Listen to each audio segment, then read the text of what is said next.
everyone, this is Shrishti Agarwal from Motion Education Ranchi. I am here with the panel experts of all the three faculties. We are here to guide you for the NEET exams which is knocking at your door, which is the exam date 7th of May. So we will be continuing with the faculties on how to excel in your NEET exams, accepting the last moment exam hustle and everything. So our faculties will guide you. Over to you, sir. I'll start with our chemistry faculty, Mr. Himanshu Uppal. He was awarded as the best chemistry faculty awarded by the UP state government. A huge round of applause for sir. Sir, it's like chemistry is such a subject जहाँ बच्चों को कुछ याद करना पड़ता है या कुछ ऐसी चीजें होती है जो बच्चे याद नहीं कर पाते हैं. And सब कुछ याद करना सर पॉसिबल भी नहीं होता है. तो sir we have been associated. Actually में हम लोग जब पढ़ाते हैं तो उस समय छोटी छोटी ट्रिक्स देते हैं जिससे एक तो हमारा फन वे में हमें वो चीज़ें याद रहती हैं, मेमोराइज रहती हैं. दूसरी बात ये है कि हम लोग रियल लाइफ एग्जांपल से उसे एक्सप्लेन करते हैं उन चीज़ों को.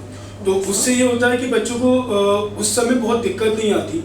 और एट दी एंड अगर मैं बात करूँ तो बच्चों को जितना उन्होंने अभी तक सिलेबस कर लिया है, ठीक है, जो उन्होंने चैप्टर बहुत अच्छे से प्रिपेयर नहीं है तो उस पर ज़्यादा फोकस ना करके जो चैप्टर उन्होंने बहुत अच्छे से प्रिपेयर कर रखे उन चैप्टर पे फोकस करें ताकि उनमें वो स्कोर अच्छा कर सके.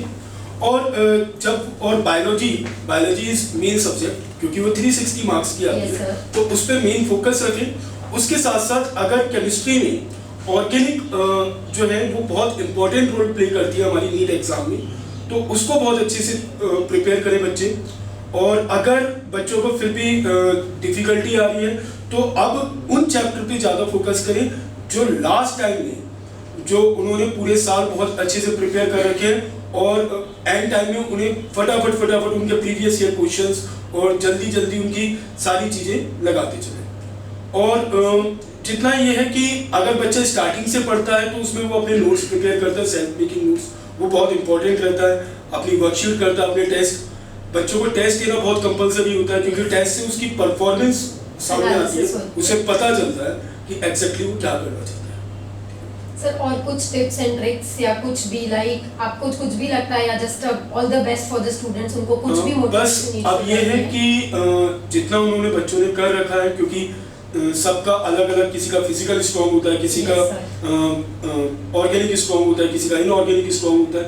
बस अब जो उन्होंने स्ट्रॉन्ग कर रखा है उसी पे ही दोबारा उसे रिवाइज करें, उसी पे ही फोकस करें बजाय उन चैप्टर के जो अब उन्हें दोबारा से नए सिरे से ना उठाएं. जिन्हें जो चैप्टर उन्हें बिल्कुल नहीं आते उन्हें अब ना टच करें क्योंकि लास्ट हमारे पास 3 दिन बचे हैं. तो 3 दिन में बच्चा उतना ही करे जितना उसे आता है, उसी को रिवाइज जिसमें वो कॉन्फिडेंट है उसी में वो work upon. Yes. Thank you so much sir. Thank you. Hello sir. Now I'll be getting back to the biology faculty. We call him as the wizard of biology, Dr. Karthik Pramani. Sir, when we talk about NEET, we generally focus on the core subject, which is biology. And sir, biology is something which we know as it is the most scoring subject. Sir, ऐसा है, biology सबसे scoring है.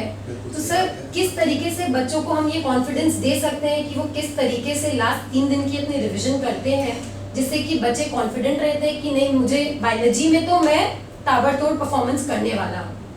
पहली बात तो मैं sir से बिल्कुल सहमत हूँ कि अभी जो सब्जेक्ट आपको हो चुका है बहुत अच्छे से जो हो चुका है उस पर फोकस करें. उसके बाद मैं कहना चाहूँगा ये कि एनसीईआरटी में जो in case of biology NCERT में जो डायग्राम्स हैं और चार्ट्स दिए जाते हैं, डायग्राम दिए जाते हैं, पाई चार्ट दिए जाते हैं, उन सब पे ज़्यादा फोकस करें क्योंकि एनसीईआरटी में उससे बहुत सारे क्वेश्चंस आते हैं. दूसरी बात यह है कि अगर हम शॉर्ट नोट्स पे ज़्यादा ध्यान देंगे कि अगर मैं पूरा भी पढ़ने जाऊँ पूरा सिलेबस को तो वो पॉसिबल नहीं है. तो जैसा कि सर ने कहा बहुत अच्छी बात कहा कि जब हम लोग क्लास में बताते हैं बच्चों को तो शॉर्ट नोट्स वगैरह हम लोग बनवाते हैं, उन शॉर्ट नोट्स पे अच्छे से ध्यान दें तो उससे बहुत सारे उनको हेल्प होंगी. दूसरी बात मैं ये बोलना चाहूँगा कि कुछ चैप्टर्स हैं बायोलॉजी में जो आपको मस्ट करना ही है, कुछ है कि नहीं भी करें तो चलेंगे और कुछ है कि डू और डाई. तो जो चैप्टर्स हैं जैसे कि आपको बिल्कुल ही करना ही चाहिए, सपोज करो कि ह्यूमन फिजियोलॉजी में होगी आपका डाइजेशन, एब्जॉर्प्शन, रेस्पिरेशन, एक्सक्रिएशन, जो भी ह्यूमन फिजियोलॉजी का जो ये है जो चैप्टर है उसको आपको एकदम मस्ट भी आपको करके ही जाना है क्योंकि उसके बगैर हम वहाँ पे कुछ भी नहीं कर सकते. बस उसको एक बच्चे उसमें पहले से उसको किए हुए होते हैं, बस उसको एक स्कैन करना होगा ये नहीं कि पूरा पढ़ना है। कुछ चैप्टर ऐसे भी हैं जो आपको मतलब अगर सिर्फ थोड़ा सा रीड करके भी चले जाए एनसीईआरटी तो भी हम कुछ चलेंगे, जैसे मॉर्फोलॉजी ऑफ प्लांट हो गई, एनाटॉमी ऑफ प्लांट हो गई, ये सारे चैप्टर एक बार स्कैन करके जा सकते हैं। और जो डू और डाई वाली है तो वो है प्लांट फिजियोलॉजी, जैसे हो गया फोटोसिंथेसिस हो गए, रेस्पिरेशन इन प्लांट हो गई, इन चैप्टर को आपको डू और डाई वाला मतलब करना ही पड़ेगा, नहीं भी करने से भी आपको मतलब चलेगा नहीं, आपको करके ही जाना पड़ेगा। सर जो तो सर बेसिकली आप ये बताना चाह रहे हो कि बायोलॉजी को हम 3 पार्ट में डिवाइड कर सकते हैं। एक ऐसी चैप्टर्स है जिनको करे बिना वो बच्चे नीट में बैठेंगे तो उनको कॉन्फिडेंस ही नहीं आएगा। दूसरी ऐसी चैप्टर्स है जो वो पूरे साल पढ़ते हैं, लास्ट में गो थ्रू कर लिए तो that is perfect for them. And कुछ ऐसे चैप्टर्स है जो वो रेगुलर बेसिस पे नहीं भी कर रहे हैं तो वो लास्ट में एक बार गो थ्रू करके जाएंगे तो दैट हेल्प्स देम, बहुत सारा हेल्प होगा। ऐसे ये होते हैं। और दूसरी बात है जो हम लोग क्लास में निमोनिक्स वगैरह उसको बनवाते हैं, शॉर्ट नोट्स निमोनिक्स, उसमें बहुत ज़्यादा आपको हेल्प मिलेंगे अभी। अन्यथा आप अगर जाएंगे कि पूरा सिलेबस पढ़ने, चाहे वो केमिस्ट्री हो, चाहे फिजिक्स हो, चाहे बायोलॉजी, तो वो पॉसिबल अभी नहीं है।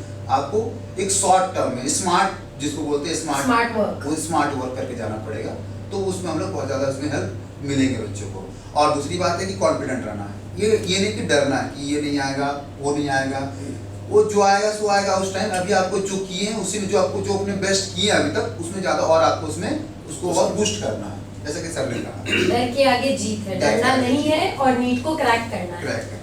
Okay, thank you so much sir.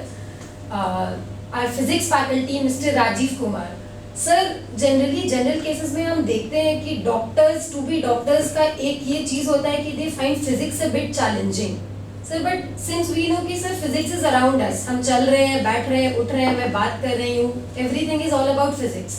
तो सर आपके कुछ ऐसे टिप्स एंड ट्रिक्स है, वी नो दैट, तो सर आप कुछ शेयर करेंगे क्योंकि we know how you have been doing and working to create great doctors, engineers all around अस।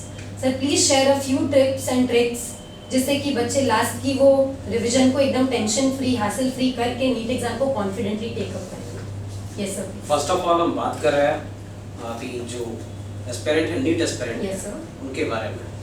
तो पहला मैसेज यही रहेगा कि जो कोई भी पोर्सन हो, चाहे फिजिक्स हो, केमिस्ट्री हो, चाहे बायोलॉजी हो, अगर अपेयरिंग वाले हैं तो उनके लिए 2 सालों का है, अगर जो रिपीटर वाले हैं उनके लिए 1 साल या 3 सालों के लिए है। तो ये मत सोचे कि अभी कि हाँ मैंने क्या पढ़ा नहीं पढ़ा।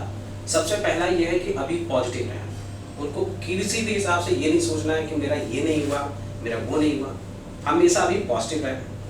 अब ये है कि ये लगे नहीं लगे कि हाँ मैंने ये नहीं किया वो नहीं किया। अभी हालांकि सारे बच्चे लोग जब रेगुलर क्लास करते हैं तो होना भी चाहिए, और मैं खुद भी कराता हूँ कि हर चैप्टर का शॉर्ट नोट्स होना चाहिए। शॉर्ट नोट्स या फार्मूला पेजेस को बोलते हैं, वो तैयार होना चाहिए, चाहे वो कोई भी सब्जेक्ट हो। अगर ऐसा है तो बच्चे के पास अगर खुद का बना हुआ शॉर्ट नोट्स है तो समझिए कि वो एक चैप्टर को वो इजीली वो एक दिन में, अगर अभी 3 दिन की बचा है टाइम, तो हमारे हिसाब से बहुत कुछ हो जाए, पढ़ने की जरूरत नहीं है।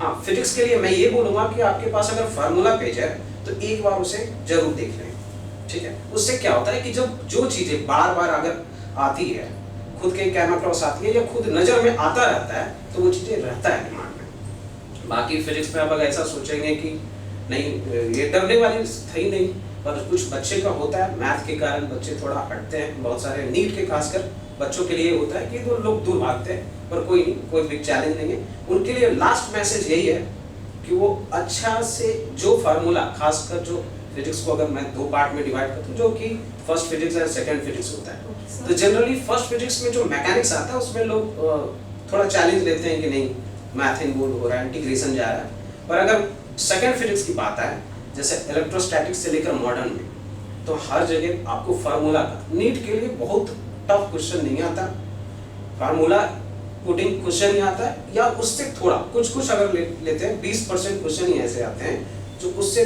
फार्मूला पुटिंग से थोड़ा हट जाता है।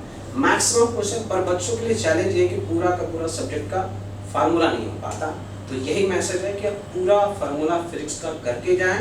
ऐसा है फार्मूला नहीं, फार्मूला को अप्लाई करने के लिए होता है। जो बच्चे क्लासरूम कर रहे हैं रेगुलर, तो उनको पता है कि फार्मूला कहाँ यूज होता है, कैसे क्वेश्चन में से वो डेटा निकालना है, तो कोई भी चैलेंज नहीं है। बच्चे अभी जो नीट देने जा रहे हैं, सबसे पहले पॉजिटिव रहें, और 3 दिनों के अंदर आप कोई नया कोई टेंशन नहीं ले, डिप्रेस नहीं ले कि अगर मैं पढ़ता तो ये होता, कुछ नहीं। सबके सारे लोग बच्चे ऐसा ही सोच रहे हैं, इसलिए आप नया नहीं है, आपका भी अच्छा होगा। बस पॉजिटिव होके जाएं, जो होगा लाइफ में कोई लास्ट सेकंड नहीं होता, नेक्स्ट सेकंड होता जरूर है, ठीक है। Thank you so much sir, आप लोगों ने इतना कुछ बताया, बच्चों से शेयर किया। सर ये लास्ट 3 दिन में generally being a student sir ये चीज़ होती है कि लास्ट में बच्चे बहुत टेंशन, अच्छे बच्चों को हमने देखा है कि बच्चे डगमगा जाते हैं, मैं ये नहीं पढ़ा हूँ, मैं फिजिक्स में ये भूल गया। सर को लास्ट मिनट ऐसा लगता है प्रेशर कुकर फील होता है बच्चों को कि सब कुछ मिक्सअप हो गया है। सर आप लोगों की वैल्यूएबल वर्ड्स, फीडबैक जो भी आपने शेयर किया है, tips and tricks, this is very helpful for the students. Sir let's wish the students all the best from team motion. All the best students, thank you.